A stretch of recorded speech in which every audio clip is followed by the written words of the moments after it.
it's like, you know, like you said, the only way I can shock an audience anymore is not socially. I can't really get up there and change. Like, I don't know what's going to be next. What's going to change from, you know, the leather and the hair and the makeup thing. Because right now that's what's happening. It's not probably my job to make the next change. But, you know, I think I accomplished what I was supposed to do. I didn't necessarily ever design to do that. It just what came naturally, and I was in a position to do it. You know. So I think that's where all the effect of Alice Cooper really came in, is the fact that we were there at the right time. Did it amuse you? Totally. You know, to even now it does. Yeah, it totally amuses me. You know. But you know, the thing about the demonic thing is like, I have nothing to do with Satan at all. You know, far from it. Anybody that's playing around with the Satanism thing as a device, theatrical device, could be dangerous. You know, I mean, it could be dangerous if you take it seriously. Because I mean, I think that there's a valid Satan, and I think that if you invite him in, there could be a lot of complications. You know, so I mean, I stay away from it. You know, I've certainly never ever used any of his devices in what I do. You know. Presumably, then you believe in God as well. Yes, I do. You know, I just don't think that. You know, I don't think I have anything to do with either one of them on stage. I've never had any upside down crosses or any kind of dealings with that, and I want that to be known. You know, make a total statement on that. You know, because I think that people are getting involved and are really just doing it because it's the last form of rebellion against society. Anybody that I've ever heard of that was into devil worship is, you know, it's too heavy for me. If they're really into it, it's just too heavy for me. I don't want to know about it. You know, maybe that's where my line is. You know, I think a lot of them just do it out of fad. Yeah, nowadays. Yeah, I think there's just too much. There's too much real evil. Yeah. To create more. What sort of things are too much for you? Well, I mean, I think real evil is when you look at the news and there's 55 dead people at an airport because somebody told somebody to open up with a machine gun because they were going to get higher in heaven if they killed a lot more people. I think that's nothing but that's a very satanic attitude. You know, it's just, I mean, it's crazy. There's no way of fighting insanity. See, I mean, there's like when you come to insanity, you can fight somebody that's got an attitude that wants to do this, wants to do that. When you come into fighting somebody that's insane, there's very few boundaries left because this guy believes that killing is fine. You know, it's really hard to argue with that with this guy because he totally believes, as much as you believe that it's okay to go across the street and have a beer, have a Coca-Cola, this guy believes it's just that much okay to go and slit somebody's throat. And that's as much conscience as he has with it too. So there's the person that's really totally driven by, I think, a satanic force. You know. Do you feel there's no case for people who say that things like splatter movies and Beyond show have played their part in lowering people's or diminishing people's feelings against violence? People are less revolted by violence than they were a few years ago. It's funny, I watched three splatter movies yesterday with probably 60 people got killed in horrible ways. I went out last night to Piccadilly Circus and saw some guy get his head cracked open with a board, right? I was much more appalled at it. The guy wasn't even killed. He just got somebody walked up behind him with a 2x4 and knocked him around. I mean, blood everywhere. And I was much more appalled by the reality. When you see a real fight on the street, it's not like Magnum fighting on TV. When you see somebody really get their nose pushed all the way over here and the blood really coming down, and, I mean, it's much more disturbing. So I don't think that that what you see on film and what you see on anything has anything to do with reality. You know?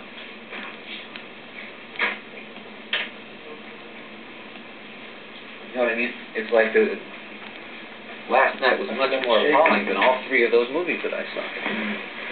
So I've always, you know, I don't think that movies or what I do on stage, what would be the word, like anesthetize people against violence. You know, I tell my daughter, you know, I have a little girl 5, and I've always told her, I said, whatever you do, I said, never be afraid of anything you see on film. Because you can watch Poltergeist, you can watch Jason, you can watch Michael Myers, you can watch Texas Chainsaw Massacre, and realize that it's film, and that those people are paid actors. They get paid to play this part, and it looks scary, and we sit here and go, "Ooh, that's scary." I said, "What's really scary," I said, "is the news." I said, "Be more aware of like the street, real street, you know." And so she could sit down there and she can watch that and not be afraid of anything on film. I said, even on stage, don't be afraid of stage antics, stage theatrics. I said, because it's all just, you know. To be afraid of things when you see them that are really could happen. If you see somebody pull a gun out or a knife out on the street, that's when you get away from it, because it's real. Are you afraid to go out on the street? No, I go out all the time. You know, I mean, I'm not really afraid of that. You know, it doesn't really terrify me. I'm not dumb enough to wade into the middle of you know. There's places in Detroit that I don't go, you know, like after 8 o'clock at night. I'm not stupid, you know. I'm like everybody else. You know, I don't go into the Barrio in Los Angeles, you know, without 25 guys, you know. we all have our areas, you know. We know where it's safe. I mean, I would never fly to Libya, or I'd never fly in the Middle East right now. I think it would be stupid for an American to do that, you know. I just went Barrio. Barrio. It's like more or less the Spanish community, because they have more gangs there than anywhere. Yeah. And they're probably okay. I mean, they're probably not going to bother me in particular. You know, but I mean, it's just not this. It's like inviting trouble. So you think there are people who do watch and aren't able to differentiate between that? No, because I think there's a movie like Friday the 13th, you know, in 3 weeks did $21 million business, which means it was the #1 movie in the country, and there wasn't any rash of any serial killers coming out doing that. People, you know, I mean, 99.9% of the people know it's a movie. If you have that 1/10% out there, we know they're out there anyway. We know that they're sitting at home, like, with, you know, articles on pasted to their walls and just waiting, you know. But, you know, there's no way of getting around those people. There are people that are going to walk into a McDonald's with a shotgun and kill 12 people. You can't stop that. That's insanity. But I don't think they got it from the movie. I think that was already there. I don't know how to erase it. It's not my job to erase it. How do you find women afraid? Huh? Women. I don't know. I'd like to think that when I go into airports, people still hide their children. I mean, from a romantic point of view. I don't think women are afraid of anything. Women are very sexually adventurous, more adventurous than men are. You know, I've been married for 10 years, so I wouldn't know. No, I mean, no, I don't think they are. In fact, I find I think they're more afraid of this. You know, I think everybody is wary of the Alice image, but I don't think too many people are afraid of me. No, you know. It's surprising. It is funny though. I do go into airports, you know, and sometimes people think they're kids. So really, like I'm going to do something, you know. And that's great. It makes you feel great. You know, people don't forget. No, they don't. They remember what the most startling things in there. You know, they remember. Did he really kill the chicken? Yeah. You know,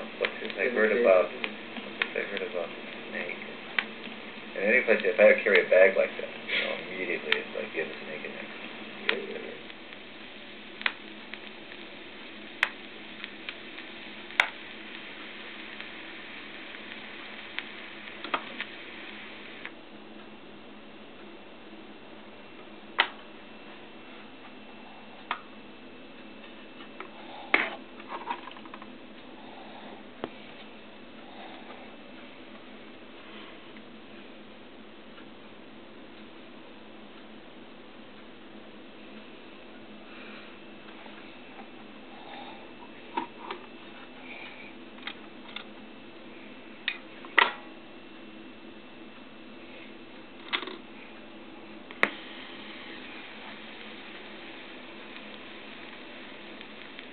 Does it ever bother you that it's unlikely that you'll ever surpass the peak of that period? Anymore, I'm really not trying to go out there to, you know, I'm not trying to surpass the heyday. You know, I would like to surpass it only in one way, and that's in people coming, buying the album to hear the music of it, and coming to the shows to be excited about it. I don't think we're ever going to politically or spiritually affect people as much as we did. You know, because I think, like I said, at that time period, we were really incredibly, you know, press-worthy at that point. We were the kind of things that a Time magazine was worried about. You know, anymore, I think you have to. I don't know. Well, like I said, what the next thing is going to be, the next big thing, but it'll be the cover of Time. You know, whatever it is. So far, I haven't seen it. Maybe it's going to be the new Bing Crosby or something. Wipes all of us leather guys out. Do I have to finish it? Yeah, pretty much. Oh? You know, if you go about 3 more days? I could. Yeah, I've got more time. Not much. Really? I'm not sure. What is this thing? Look at this great logo, It's a whatever show. it is. Looks like the Vinyl Records logo. Yeah. How much more time do you want?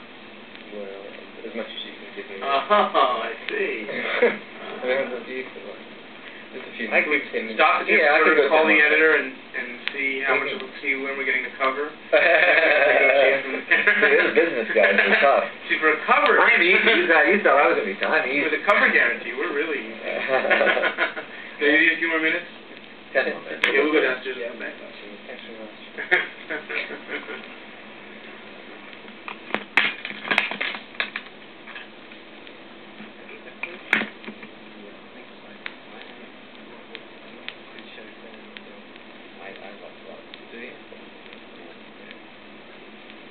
I try, that's how I can gauge if I'm as smart as the average guy out there. Yeah. Did you ever try to intellectualize yourself? I think I always try to explain myself. And, you know, when I do interviews, it's almost like therapy. Because, you know, I can sit there and I realize I'm talking about myself. And I realize I'm talking about what Alice has done. And a lot of times they'll say things that, and I go, wow, I never thought of that. When you talk to a psychiatrist, you do the same thing. You go in and psychiatrists never have any solutions for you. They let you talk. And so, I mean, that's pretty much what I do in an interview. And most times I end up saying things that explain things to me. You know, I sometimes go out there with just the idea that this is going to look good. And when people say, why? I don't know. It's just going to look good. You know, I don't know why. And they say, well, what is it going to affect this? And I go, I don't care. It's going to look good. And then later on, I rationalize it, and I sit there and I think, and I say, well, yeah, it did affect these people on this way, too, you know. Sometimes I have to, you know, I look at it and I say, well, maybe it did have a negative reaction. You know, maybe that didn't work the way I wanted it to work. But I got an effect, at least I got a reaction out of it. So I don't really put it under a microscope as much as, you know. I'm hurrying along now. Okay. When, at the time of Billion Dollar Babies, at the time, when the Intims and David Cassidy were at their best, did you see yourself as a kind of negative print, the antithesis of their wholesomeness? Yeah. Yeah. Absolutely. I knew David Cassidy very well. Sure. I met everybody. I used to live next door to the Monkey. I used to live next door to Mickey Dolan. He was my next door neighbor, you know. And Mickey and I were like on the same baseball team, you know. In fact, all the Monkeys were on the baseball team. Yeah. You know. And it was, you know, so I mean, I knew all these guys, and it was funny because a lot of those guys in their real life situations were crazier than I was. They portrayed this real nice image. There were a lot of times that I saw those guys in much worse shape after being at the bar than I was. Yeah. You know, and involved in heavier things than I was. You know, and if their fans would have seen them, they would never have believed it. You know. Was that presumably that was the result of clever marketing, that their wholesome image came across? Sure, marketing. You talk about, if you ever want to find the real brains behind anything, it's in how a person is marketed. Like, you may never know what Lionel Richie really does. You know, you see this package of Lionel Richie or this package of Olivia Newton-John, you know, and you see what they want you to see. That's why some of these confidential magazines are so big, you know, because they try to get in there and dig the dirt out of. Everybody's got dirt. You know, I mean, I don't care who it is. I mean, they found out so many things about John F. Kennedy, you know, when he was the president. I mean, heavy stuff, you know. But still, his image is, everybody would rather believe in the image. How important was your marketing? We were meticulous about it. Yeah. You know, I mean, it was like we liked to design everything that went out in the press. You know, every picture that went out. We hopefully had some sort of, you know, we had something to do with it. You know, we had something. When we went with Warner Brothers, they said, "Here's our publicity department," and we said, "Why don't you guys stay home? Just give us the money for the publicity department and let us do our own press." And that's what they did. We did our own album covers. We did our own everything at that point. You know, because we knew how to sell Alice Cooper. They didn't. They sold, you know, Rod Stewart, and they sold these guys and these guys, and that was their job. When it came to selling Alice Cooper, we said we want total control of that, and that's why we always, you know. Yeah, that's why, because they said, you know, I told them, I said, we invented this guy. We invented it, what he says. We invented why he says it. And you know, I know about Alice. I can't explain to you in a million years why Alice shouldn't wear that, or why Alice shouldn't be seen in that particular picture. But all I know is that he shouldn't, you know. Are you capable of wholesomeness, do you think? Do you think at any point did they on stage? No, never on stage. Right. No. Unless it was to set up something diabolical. You know, I mean, in order to set up something scary, sometimes you have to place something very wholesome against it. Look at the name Alice Cooper. It's a very wholesome name. Although not now. Well, yeah, I know, but when you think of the name, you know, Alice Cooper, it's just really a nice person next door. But those are the ones that, to me, that was always the idea of it. You know, it's like, wow, this guy's really warped, you know. And it was. You know, when I thought of Alice Cooper, I always saw Alice Cooper as being really like Baby Jane, you know, Lizzie Borden, you know, it's sort of like it struck terror into me, you know. When it's sitting here now with you, you don't appear to me to be wholesome, I'm pleased to say. Yeah, well, I don't feel wholesome at all. I think it's because after talking to me, you know that it's not just a rock and roll band, and it's not just that. I felt the same way about Sigue Sigue Sputnik. I felt that there was something about those guys that somebody in that organization has got a master plan. Yeah, I don't know. I don't know him that much. I met one of the guys last night. Yeah. John, is it? I can't remember the names. Tony James. Tony, I think it was. Yeah.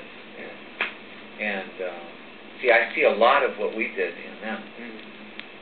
They looked very much to me like early Alice Cooper, because especially the fact that they had enough balls to put out that single. It was so uncommercial. Yeah. I think that took a lot of guts, you know. So I mean, there's something about that band that I like, Yeah. you know. The fact that they put commercials on their album was revolutionary. I thought that was very smart. That's something Alice Cooper would have done. Yeah. You know, so when I see somebody do something that I would have done, I go, you know, I have some respect for that. Yeah. At the time when Schools Out was a hit, I think you were 24.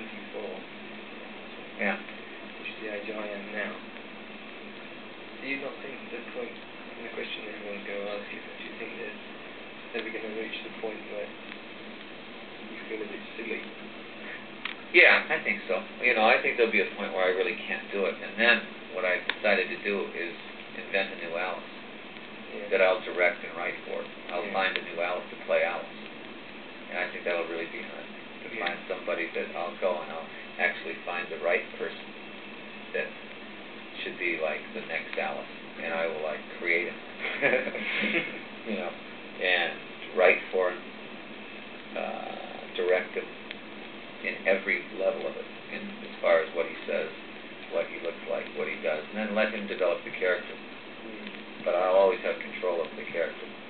But I think that's great, though. 20 years from now, there'll be a new Alice, a new show, you know, and I'll still have control of the character. Maybe more like a puppeteer, but still I'll have control of it. Have you kept in touch with the old? Yeah, I do. Yeah, sure. I still Neil and Dennis and I and Kane just did some